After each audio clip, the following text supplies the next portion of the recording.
Halo sahabat Cek Faktaid, selamat datang kembali di channel yang selalu menghadirkan berita olahraga dengan fakta akurat, liputan mendalam, dan analisis yang menyeluruh. Di sini, kami tidak hanya menyampaikan skor dan hasil pertandingan, tetapi juga mengupas perjalanan, strategi, dan cerita di balik layar yang membuat setiap laga begitu menarik untuk disimak. Pastikan kalian sudah subscribe, aktifkan lonceng notifikasi, dan dukung terus channel ini agar kami bisa menghadirkan konten yang lebih lengkap, akurat, dan bermanfaat untuk kalian semua. Pada kesempatan kali ini, kita akan membahas secara lengkap hasil Timnas Futsal Indonesia vs Denmark dalam laga final CEVA International Futsal 2025 yang berlangsung pada Kamis, 11 September tahun 2025 di Shijiazhuang College Sports Center, Shijiazhuang, China. Laga ini menjadi puncak turnamen dan sekaligus menjadi bukti perkembangan pesat futsal Indonesia di kancah internasional. Timnas Futsal Indonesia berhasil meraih kemenangan gemilang dengan skor 4-2, membawa pulang gelar juara, sementara Denmark harus puas menjadi runner-up.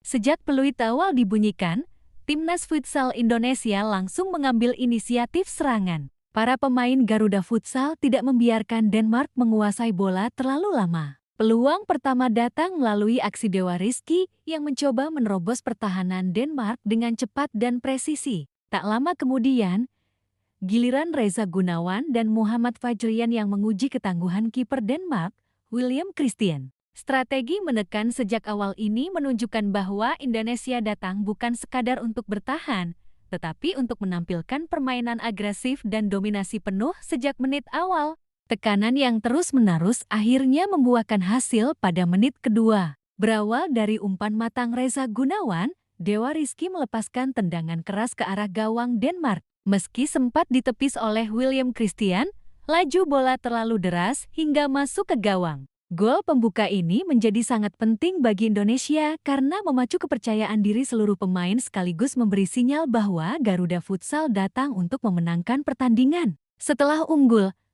Timnas Futsal Indonesia bermain semakin percaya diri. Para pemain memanfaatkan kecepatan, kelincahan, dan kreativitas mereka sambil tetap menjaga kedisiplinan di lini pertahanan. Pada menit ke-7, Andres Dwi Persada hampir menggandakan keunggulan Indonesia, andai saja tendangannya tidak melambung di atas gawang. Namun, 3 menit kemudian, Reza Gunawan menunjukkan kualitas individu yang luar biasa. Dengan satu gocekan cepat yang diakhiri tendangan plesing, ia berhasil mengecoh kiper Denmark dan membuat Indonesia unggul 2-0 pada menit ke-10.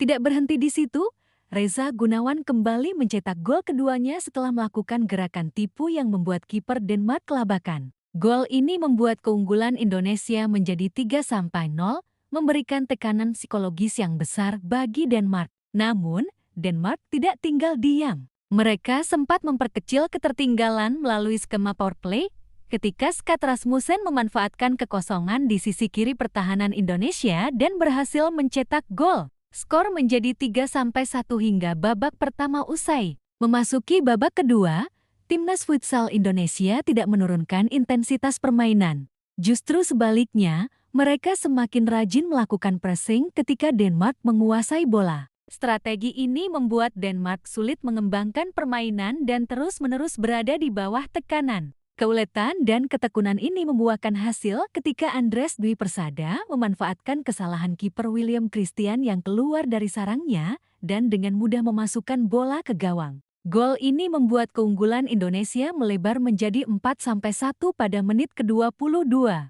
Meski Denmark mencoba menekan balik dengan skema power play, kesabaran dan disiplin pertahanan Indonesia membuat mereka tidak mudah ditembus. Namun, pada menit ke-38, Denmark kembali mencetak gol melalui Mikkel Foget yang berhasil memanfaatkan kelengahan pertahanan Indonesia. Skor menjadi 4-2 dan hingga peluit akhir dibunyikan, tidak ada gol tambahan. Dengan demikian, Timnas Futsal Indonesia berhasil meraih gelar juara CEVA International Futsal 2025, menunjukkan kualitas, kerjasama, dan mental juara yang sangat matang.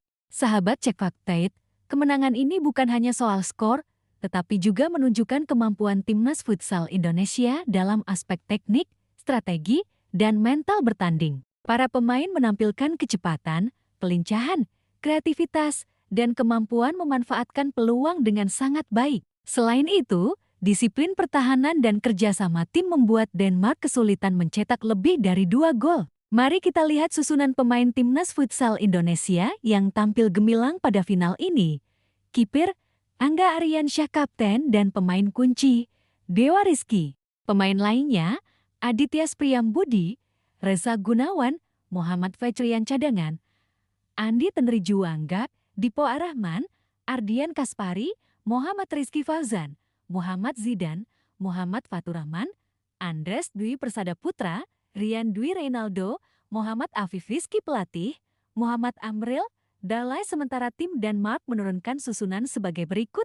Kiper, William Christian. Pemain kunci, Skat Rasmussen, Falk Silen C. Pemain lainnya, Armin Karumovic, William Las. Cadangan, Fuchs Christiansen Ga, Michael Fogjet, Abbas Zankaneh, Tim Vigilsan, Moan Hussein, Kasper Fleifolm, Eap Ahmani, Oscar Skovus Jensen, Sun Brem, Tobias Feng, Rasmus Wittrup Pelatih, Klein Jurt Sabie. Jika dianalisis lebih mendalam, ada beberapa poin penting yang menjadi kunci keberhasilan Indonesia. Tekanan awal yang agresif, strategi menekan sejak menit awal membuat Indonesia bisa mengontrol ritme pertandingan. Gol cepat pada menit kedua memberikan kepercayaan diri tinggi bagi para pemain. Pemanfaatan peluang individual. Kemampuan pemain seperti Reza Gunawan dan Dewa Rizky menunjukkan kualitas individu yang luar biasa, mampu mencetak gol melalui dribble, gocekan, dan penyelesaian akhir yang tepat. Disiplin pertahanan. Meskipun Denmark mencoba skema power play, disiplin pertahanan Indonesia membuat mereka sulit mencetak gol lebih banyak. Hanya 2 gol Denmark yang tercipta karena kesalahan minor. Kerjasama tim, koordinasi antar lini, komunikasi, dan eksekusi strategi tim sangat baik. Pemain saling mendukung dan memanfaatkan ruang dengan efektif, baik saat menyerang maupun bertahan. Mental juara.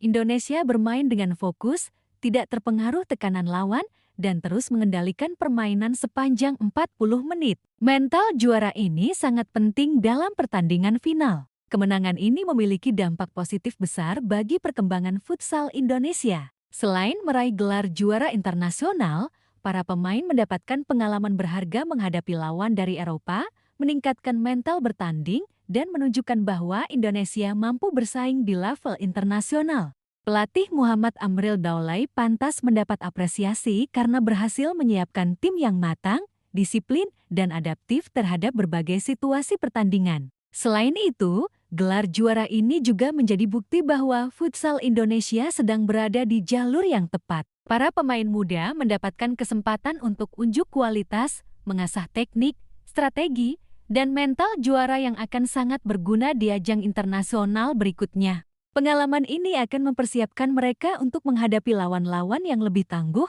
termasuk di Piala Dunia Futsal FIFA dan turnamen internasional lainnya. Tidak hanya dari sisi teknis, kemenangan ini juga menunjukkan profesionalisme dan persiapan matang tim Indonesia. Mulai dari strategi latihan, fokus pada penguatan fisik, hingga pemilihan susunan pemain yang tepat. Semua elemen ini saling mendukung, sehingga Indonesia mampu bermain dengan performa terbaik. Kemenangan ini juga menjadi bukti nyata bahwa futsal Indonesia memiliki potensi besar dan mampu bersaing di level internasional. Semangat juang, disiplin, dan teknik yang solid menjadi faktor kunci yang membuat timnas futsal Indonesia tampil gemilang. Para pemain membuktikan bahwa mereka siap menghadapi tekanan, menjaga fokus, dan bekerja sama demi meraih kemenangan. Terakhir, sahabat Cek Fakta, mari kita apresiasi perjuangan dan prestasi timnas futsal Indonesia. Hasil ini bukan hanya sekadar kemenangan dalam turnamen, tetapi juga menjadi inspirasi bagi generasi muda untuk terus berlatih, mengasah kemampuan, dan menargetkan prestasi di kancah internasional. Semoga pencapaian ini menjadi awal dari banyak kemenangan dan prestasi lain yang akan dicapai futsal Indonesia di masa depan. Terima kasih telah menyimak liputan lengkap Timnas Futsal Indonesia vs Denmark di final CFA International Futsal ke-2025. Jangan lupa untuk subscribe, like, share, Dan aktifkan lonceng notifikasi agar selalu mendapatkan update terbaru tentang sepak bola dan futsal Indonesia maupun internasional. Tetap dukung Timnas Futsal Indonesia dan sampai jumpa di konten berikutnya hanya di Cek Fakta.